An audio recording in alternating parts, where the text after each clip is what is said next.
Galaxy S10 Plus hasn't changed. Heating up the rear panel and carefully cutting away the adhesive will get you inside, and now that the S10 Plus uses an in-display fingerprint sensor, we don't have to worry about any attached cables when removing the rear panel.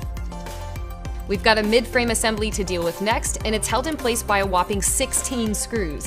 While this mid-frame might look similar to others we've seen in previous Samsung phones, it has been upgraded to allow wireless charging of other devices.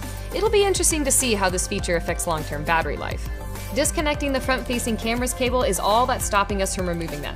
This dual camera system features a 10-megapixel selfie camera alongside an 8-megapixel RGB depth camera, which should gather better depth data and make augmented reality effects like live focus look more realistic. There's just a single cable and 3 Phillips screws holding the motherboard in place, but before we lift it out, we grab the modular headphone jack and remember to remove the SIM tray.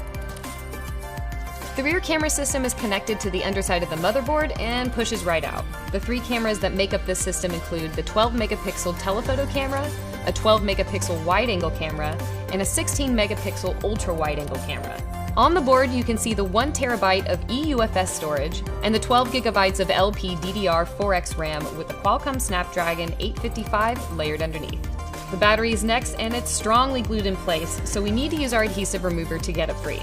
The Galaxy S10 Plus has a 15.79 watt-hour battery, which is a pretty decent upgrade from the Galaxy S9 Plus's 3.85-volt, 13.48 watt-hour battery. The 6.4-inch AMOLED display remains glued to the frame. Fortunately, with a little heat and some delicate prying, we're able to lift it up and off.